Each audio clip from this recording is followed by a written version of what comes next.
Hey everyone, this is Chess Coach Aaron, and I'm going to be bringing you three Blitz games. I've been doing more 3 minutes and 5 minutes recently, but three Blitz games, all with the Tartakower defense versus White playing d4. And I'm not going to go through necessarily the whole games. It's more to get you guys a little comfortable with how the opening, the Tartakower defense works. And I do believe for beginners, especially those first 8, 10, maybe 12 moves are the most important. Get the game started on a good foot. Get the game started correctly. And if you can start a game strong, you can finish a game strong. Working on the opening is important, but it's not necessarily to memorize lines. Of course, it's just to kind of get a feel of where to go, how to expand, how to make your pieces happy, and maybe see an idea of what your opponent's doing in these openings and what you might want to do. And these games are a lot of fun, of course. All right, so let's get to the first game. Again, Tartakower, my opponent played d4, d5, c4, and the Tartakower starts off with the e6. We want to make our d5 pawn rock, and we're using our e pawn to protect it and keep a pawn in the center. We could try the Slav instead, and it's another way to go. But for now, we're playing the one I'm trying to talk about, and we're playing is the Tartakower defense. We're not quite there yet officially, but first steps first, and that is to make our d5 pawn a rock. Besides which, I love the fact that we can get our kingside pieces out and castle right away, also part of the Tartakower plan. All right, so most of the time opponent plays a knight. We follow with a kingside knight. They pin it. We unpin it. They make this light square bishop happy, able to come out and play. Maybe they have ideas of castling at some point once they see where we're going to castle. And I played h6, and this is interchangeable. You could castle now, and definitely many times I just do castling now and then play h6. Probably a little bit better, actually, in some ways, because you get your king off this line. You don't have to worry about certain things. For example, in this type of position, the queen can check. Not that the queen will check, but I'm just saying the sooner you get your king castled, the less kind of tricks there might be. But when you're playing h6, you're making a threat anyway, and they have to respond. All right, but they're kind of interchangeable. So I played h6, and most of the time, the opponents, almost all of the time, play bishop to h4. And they're eyeing the pressure along this diagonal just in case, and they can run back to g3 as needed, maybe target c7, which some players do a little bit later. I must admit, some people play bishop f4 every so often. They target c7 much quicker. Once they play b6, which we're going to get to, and that's the Tartakower to get our light squared bishop happy, then I usually can swing over and play my bishop to d6, challenging this bishop. And it's not like their bishop can run back to g5. We are now controlling it. And once these bishops are exchanged, it usually makes black's position less cramped. So I'm not really worried about their bishop going back to f4. If anything, it's not going to take on f6 by surprise at any point. It's no longer targeting it. Okay. But in this game, they played bishop h4, then I castled, and now they moved their knight out. This is very typical. I'd say 80% of all these Tartakower games against the queen's gambit declined. This is the exact type of position we start to get.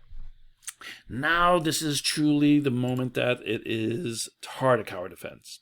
There are several other defenses very similar. I believe Lasker moves their knight now into the center on e4. There are some a6 ideas. There's a knight over here idea right away first, which we kind of still do anyway. But if we play b6, which is our idea with the Tartakower, we are in the full Tartakower opening. And once we play b6, once we play b6, that means our bishop now can go to b7, or even if they let us, go to a6, and sometimes challenge on c4 and challenge their bishop, skewering through c4 perhaps to this bishop on f1. And if they're not careful, they could even lose castling. Doesn't happen often, but it could happen. But our bishop usually ends up going to b7.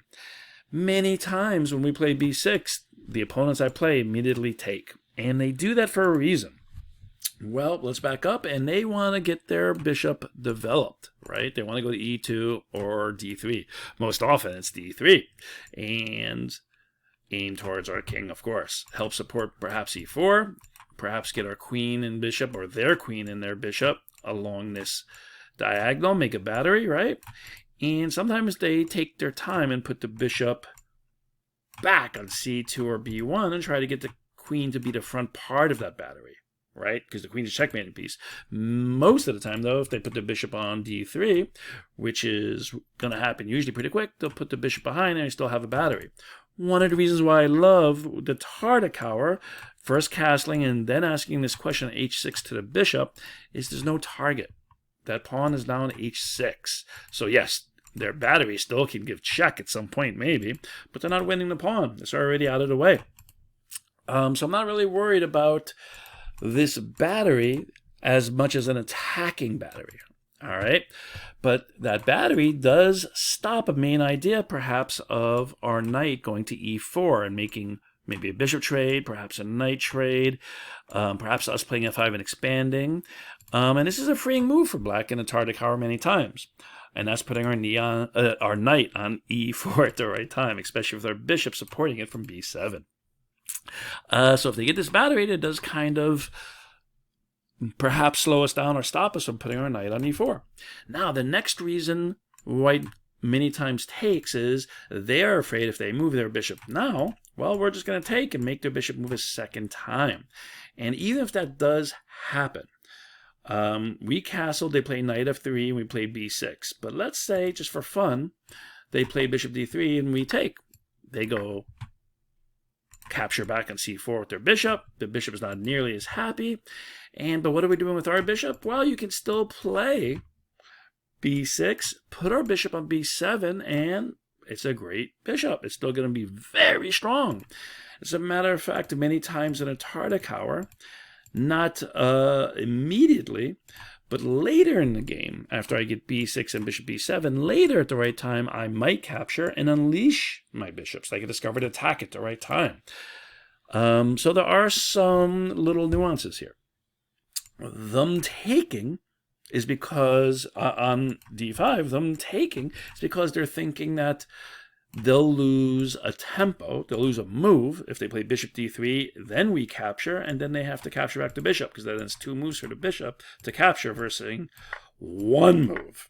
Notice, that was only 1 move if black takes. So we usually hold off on taking on c4 for a long time until our bishop's ready on b7, and we want to make them lose a move, hopefully. That would be very nice, right? Getting a free move. Here, though, they played, after we castled, they played knight f3. They haven't moved the bishop yet. They're still waiting, and they want to see what we're going to do. Sooner or later, though, they do have to move the bishop. That's why some people play some other lines, not quite the Tartakower, but similar. They'll move the knight or play a6. They're kind of waiting for white to show what they're going to do with the bishop when they're going to move it, and then they'll take that pawn.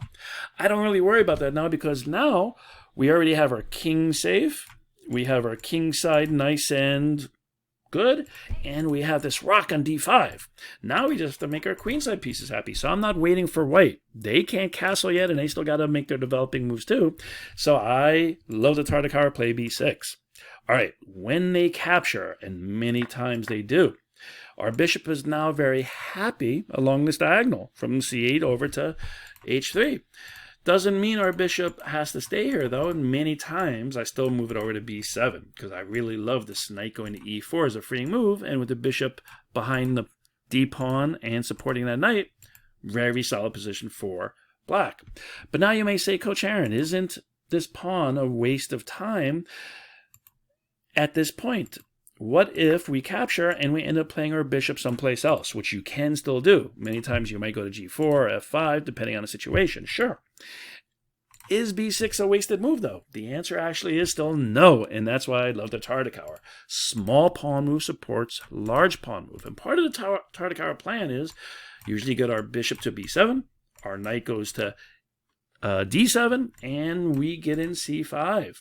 So b6, small pawn move supports large pawn move, so this is not a waste no matter what. We still want to get our pawn to c5. All right, so let's see what happened in this particular game a little bit more. And they did put their bishop there after they traded their c4 pawn, very common. I put my bishop on b7, very common. They need to castle, they castled, and did my last piece of development, my last minor piece anyway, off the back rank. All right, here we'll go over just a couple things and we'll be done because, again, it's the first 8, 10, maybe 12 moves of an opening, and here we are. Only the major pieces the rooks and the queens kind of have to decide where they're going. Black's idea is to expand with c5, perhaps put a knight on e4, get a trade with the queen going on to e7, and we get our rook someplace. Easy peasy, right? Looks like black has everything kind of going very fine. And white's got to make a decision. And here, back it up one, they have actually some choices. They have queen c2. Let's see, they have queen e2. I like c2 better because it puts an eye on e4, right, with this battery. So it makes it hard for black to play knight e4. Very smart. But I do get once in a while people putting a queen on e2 instead. And I believe that's because when they play queen c2, many times our rook's going to head to c8 and it's going to challenge that queen. And that can be a little annoying for white. We're going to play c5 with our pawn, right? And it's nice to have a rook behind it, and we do challenge that queen at some point. So some players get nervous with putting a queen there, and that's understandable to a certain degree, and they go to queen e2 instead. If they play queen e2, I usually just go knight e4. All right, another move they can play instead of a3 is moving one of the rooks. They do have rook to c1, and again, it makes some sense. It's going to put pressure on this line. Perhaps they can put pressure on our c pawn. And by the way, if we can't get our c pawn to c5, which is our idea in Tartakower, many times we'll just go to c6 for a little while.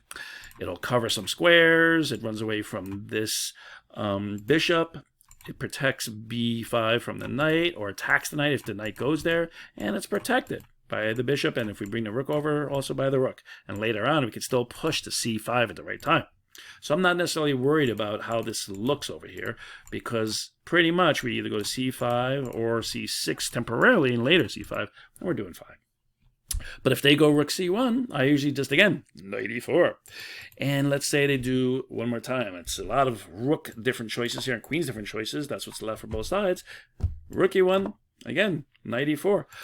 So pretty much queen to e2, rook to e1 or rook to c1, just about all of them. I'm just throwing my knight right into e4, and I feel good with this position. You could always play c5 first many times, try to get these pawns together, the pawn duo, and take over some of the center. But I do like getting that knight there as soon as possible and making this trade, freeing up black's position a little bit more, and getting the queen off the back rank is very nice. All right, but they played a3, and this actually is a little bit slow. I play e4 still. And what's their bishop going to do? I have a battery aimed at it. Maybe I could do it correctly. There we go. They only have one protector. So once in a while, people will go to g3. And I love getting my pawn on f5 and my pawn over on d5 and making this knight really strong, even though it's very loose over here. But some people don't like it. But I like to play a little spicy at the right time, even though Tartakower is a very simple and solid opening. Gets our pieces in good positions. So I do love playing f5, but you don't have to. And with the bishop going to g3, sooner or later, you can take it and mess up their pawns and get rid of this bishop. Sure. And you have another knight, which can roll over and go up to the spot also a little bit later, and you're still going to get your c5 in, no matter what they do with this bishop. Most people, though, get rid of the bishop, queen takes, and we're basically already at this point that we don't really have to go too much further. I'll just show you an inaccuracy in a couple moves, but black's already doing fine. All the ideas of the Tartakower have happened. We're going to get c5 in. We have rooks that can go to different spots, right? Our queen's in a good spot. If you want to play spicy like I do sometimes, you can get f5 and try to go forward, a little expansion. With f5, though, you just have to worry about our g6 spot being very weak, right? They could try to target it. Just make sure that they don't get to g6 with a knight. Or, even if they do, make sure you're prepared for it. All right, I think we've gone as far as we can go with this game just to get you started. Play some Tartakower, try it out, get your hands on those pieces. And don't be afraid to get in c5 at the right time or knight to e4. Those are very good moves for black in a Tartakower. All right, at the end of every video, every class, I like to do a joke. And let's see, what joke should we do? Why did the clown go see the doctor? Why did the clown go see the doctor? Well, this is kind of an easy one. He broke his funny bone. All right, guys, this is Chess Coach Aaron. Try to Tartakower out. Be good. Peace.